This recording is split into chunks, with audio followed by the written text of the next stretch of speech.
जो दवाई आप ले रहे हो या जो एलोपैथी ट्रीटमेंट आप ले रहे हो वो आपकी शरीर की जरूरत ही नहीं है, आपकी शरीर की जीरो जरूरत है। हाँ, गलत नहीं बोल रहा, एलोपैथी दवा जो है वो ट्रीटमेंट सही है, लेकिन इमरजेंसी एक्सीडेंटल केस कि गाड़ी टकरा गई एक दूसरे में आपको सर पे लग गया, हड्डी फ्रैक्चर हो गया तो आपको वो ट्रीटमेंट करवाना है। लेकिन अगर आप हेल्दी है तो आप इस हीलिंग जो मैग्नेटिज्म है उसके बारे में आपको समझना जरूरी है। तो मैग्नेटिज्म के बारे में मैं थोड़ा आपको समझाऊंगा, काफी वक्त नहीं लूंगा मैं आपका। तो हमारी बॉडी में सेल्फ हीलिंग एबिलिटी होती है और उसका मैं आपको जीता जागता उदाहरण देता हूं। मान के चलो मैं कंपाउंड से घुस रहा और मेरी गाड़ी को स्क्रैच आ गया और ऊपर आते आते जीने में मेरे हाथ को स्क्रैच आ गया, कुछ लग गया मेरे को, तो आने वाले 30 दिन के बाद या 35 दिन के बाद किसका स्क्रैच दिखेगा? किसका दिखेगा? गाड़ी का दिखेगा, मेरे हाथ का दिखेगा। अगर मैं कुछ भी नहीं करता हूं ना तो 30 दिन के बाद तो स्क्रैच अपने आप गायब होगा। मतलब ये साबित होता है कि हमारे बॉडी में एक सेल्फ हीलिंग एबिलिटी है, हमारे बॉडी खुद को खुद ठीक होना जानती है। लेकिन आज एनवायरमेंट से जो 5 एलिमेंट्स मिलना चाहिए वो 5 एलिमेंट्स आज हमारे बॉडी को प्रॉपर प्रोपोर्शन में जितना चाहिए उतना नहीं मिलता, करके हमारे बॉडी में मल्टीपल डिसीज एंड डिसऑर्डर और डिसफंक्शन आए। कुदरत ने हमारा बॉडी 150 साल टिक जाए इस हिसाब से बनाया है, लेकिन आज 25, 35, 45, 55, 65, 70 में उसको खत्म और बर्बाद कर देते हैं हम लोग। तो वो चीज के ऊपर हमको समझना है, हमारे शरीर में बीमारी होती ही क्यों है उसको समझना जरूरी है। तो मैं आपको समझाता हूं। ये पिछले 16 सालों से मैं सेल्फ हीलिंग, नेचुरोपैथी और बायोमैग्नेटिज्म पे मैं बहुत स्टडी करते आ रहा हूं। और आपको बता दूं मेरे पास 1000 से भी ज्यादा बुक्स अभी मोबाइल के अंदर है, अभी 2 सेकंड के अंदर आपको भेज सकता हूं, जमा करके उसकी पीपीटी बना के रखी मैंने, और अरबों खरबों पेज की इंफॉर्मेशन मैंने ढूंढ के निकाली है। अगर मैं आज आपको भेज दूं और सीधे से आज अगर स्टडी और उसके ऊपर रिसर्च करना शुरू कर दोगे बगैर नहाए हुए बगैर खाना खाए, तो अगले 550 साल तक भी वो स्टडी आप खत्म नहीं कर पाओगे। इतना ऑलरेडी रिसर्च और स्टडी इस पे हो चुका है, इसमें अभी ज्यादा दिमाग लगाने की जरूरत है। बस समझ लो, लॉजिकली समझ लो और बस काम करना चालू करो, बिकॉज प्रोडक्ट तो अपना बोलता ही है। हमारे एक छोटा सा आधा ग्राम का मैग्नेट लो और अदरक कूटते उससे कूटो और उसके लाखों टुकड़े करो और सुई के नोक के ऊपर एक डॉट लो उसका, और वो एक डॉट आधा लीटर के बॉटल के बाजू में सिर्फ एंटी क्लॉकवाइज घुमाओ, वो आधा लीटर का बॉटल 5 सेकंड के अंदर चार्ज होगा, वो किसके ऊपर भी छिड़क दो, वो बंदे का अंदर एनर्जी 15 से 20 गुना बढ़ जाता है। तो साबित करने की जरूरत है क्या? आजकल ये डेमो गली गली में रोड पे हो रहा है। मैं देखता हूँ मेरे पास बहुत सारे फोटोग्राफ्स आते हैं, सिग्नल पे डेमो चल रहा है, पुलिस स्टेशन में डेमो चल रहा है, एयरपोर्ट पे चल रहा है, रेलवे स्टेशन पे चल रहा है। एक फोटोग्राफ तो मेरे पास आया था, इधर जस्ट सुनवाई कर रहा है, इधर बाजू में हवलदार पे डेमो दिखा रहा है। और हमारा एक नवसारी में रतन खत्री करके बंदा है, उधर मैया जगह का डेमो दिखा रहा है। वो तो मीटिंग चालू है, तब तक मैं थोड़ा सा बिजनेस कर ले रहा हूँ। तो इस तरह से ये डेमो हमारा बोलता है, ये प्रोडक्ट खुद बोलती है अपनी, और प्रोडक्ट जहां पर बोलती है तो आपका काम आसान हो जाता है। फिर भी क्या होता है, लोगों को समझाना पड़ता है, लोगों को यहाँ पर स्टोरी समझना अच्छा लगता है तो उसको समझाओ। बाकी तो देखो ये साबित हो चुका, 16 साल से हम लोग इसी बिजनेस में करोड़ों रुपए का बिजनेस हमने इसमें किया, करोड़ों लोगों को ये प्रोडक्ट हमने दी। तो जितना पॉजिटिव तरीके से इस प्रोडक्ट को आप लोगे उतना अच्छा रिजल्ट मिलेगा। और ऐसे बहुत सारे रिजल्ट है हमारे देसाई साहब को पूछो, विवेक पाटिल साहब नासिक में हम गए थे, बहुत सारे। मतलब जो बंदा 5-5, 6-6 साल से अपने बेड से हिला तक नहीं, वो 4-4 माली का जीना चढ़ के जा रहा है, इससे बेटर और क्या चाहिए? जबकि 40-40 लाख रुपए खर्चा किया, 40-40 लाख रुपए खर्चा किया है। अगर इस प्रोडक्ट के बारे में अगर मुझे आप एक लाइन में पूछोगे, एक लाइन में अगर आपने उतनी समझदारी है तो एक लाइन में भी इस प्रोडक्ट को मैं समझा सकता हूं आपको। 99.99% causes of the disease and disorder or any type of dysfunction or any type of body pain only due to lack of blood circulation and oxygen। तो इसी में सब कुछ आ गया। कोई भी बीमारी की रूट कॉज वही है।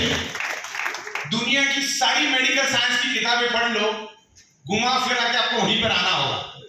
दुनिया का कोई भी डॉक्टर आपकी बीमारी का इलाज तभी करेगा जब वो खून टेस्ट करेगा और मल्टीपल टेस्ट करेगा, तब जाके उसको छोटा सा क्लू मिलता है। फिर उसको और बहुत सारी टेस्ट करनी पड़ती है, तब जाके एक्यूरेसी के साथ पहुंचता है। लेकिन एलोपैथी बीमारियां आपके प्रॉब्लम को कभी भी बाय रूट एलिमिनेट नहीं करेंगी। वो टेम्परेरी सॉल्यूशन है। अगर आपको आपके प्रॉब्लम को बायोट एलिमिनेट करना है तो ये जो हमारा बॉडी बना है वो पंच तत्वों से बना है। पंच तत्वों को समझना जरूरी है। हमारा शरीर एक इनविजिबल डॉट से बनता है, इनविजिबल डॉट, और वो इनविजिबल डॉट पंच तत्वों से बनता है। पंच तत्वों से हमारा ब्लड सेल बनता है और ब्लड सेल से हमारा ऑर्गन बनता है, ऑर्गन से हमारा बॉडी बनता है।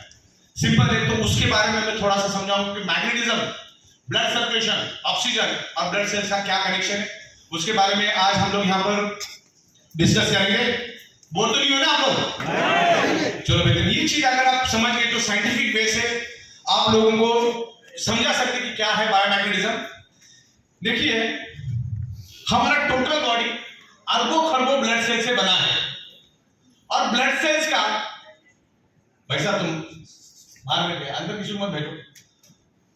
हमारा बॉडी ब्लड सेल से बना, ये बाल ब्लड सेल से बना, ये नाखून ब्लड सेल से बना, ये स्किन ब्लड सेल से बनी है, आपकी हड्डी ब्लड सेल से बनी, तमाम हर एक चीज ब्लड सेल से बनी है।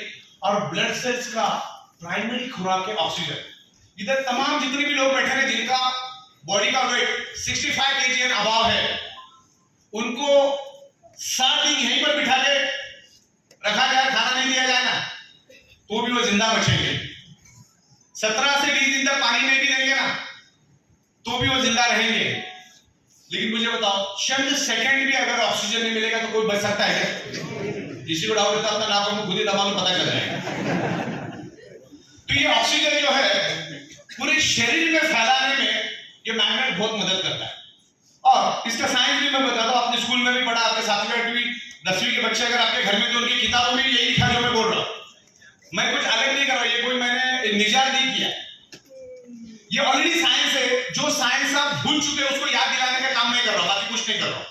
जो साइंस आप भूल चुके उसको मैं याद करवा रहा हूँ। देखो, हमारी पृथ्वी मैग्नेट है, आपको मालूम है, लेकिन आप भूल गए।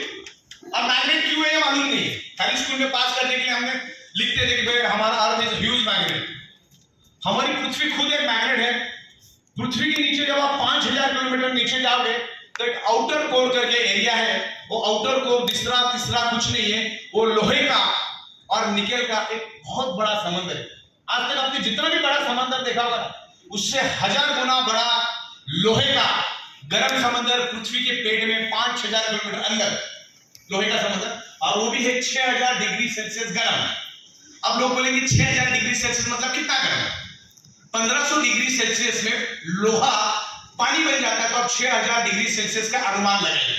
वो पृथ्वी के पेट में है, बिल्कुल बीचों बीच। और हमारी पृथ्वी हजारों की स्पीड से घूमती है।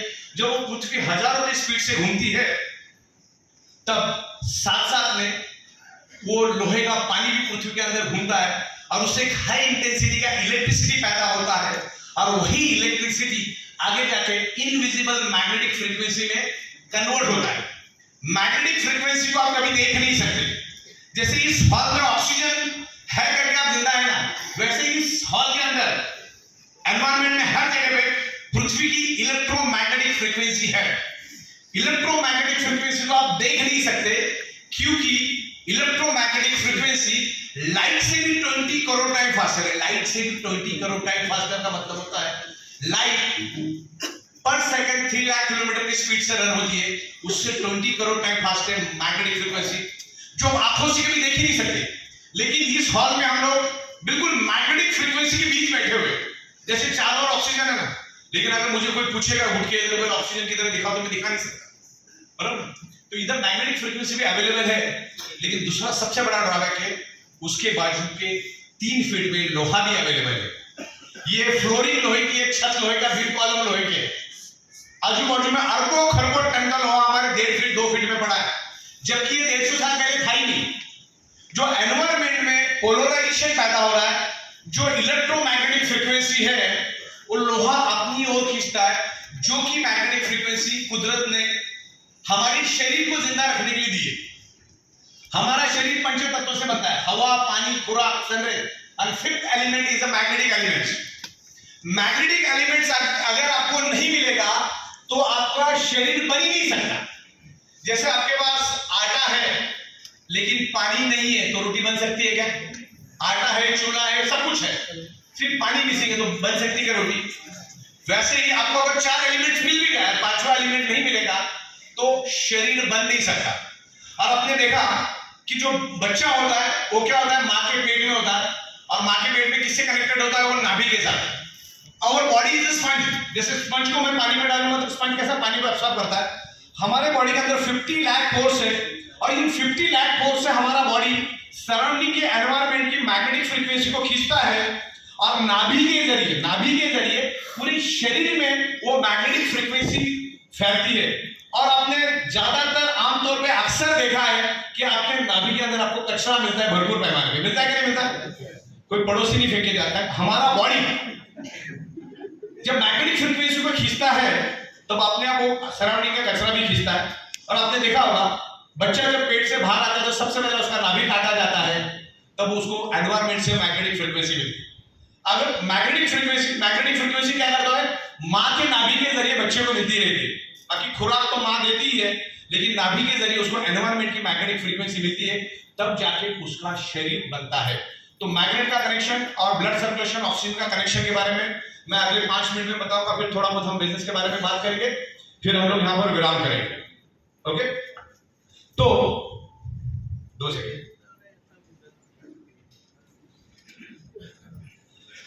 हमारा हार्ट, ध्यान से समझिएगा, अगले 5 मिनट बहुत इंपॉर्टेंट है हमारे लिए। लॉजिकल, जैसे मैंने बोला ना, किसी को आपको कमिटमेंट नहीं देनी है, सामने वाला आपको कितने दिन में होगा, कितने दिन में होगा, अगर बॉडी देख के थोड़ी मालूम पड़ेगी अंदर से कितने चिथड़े हो रहे।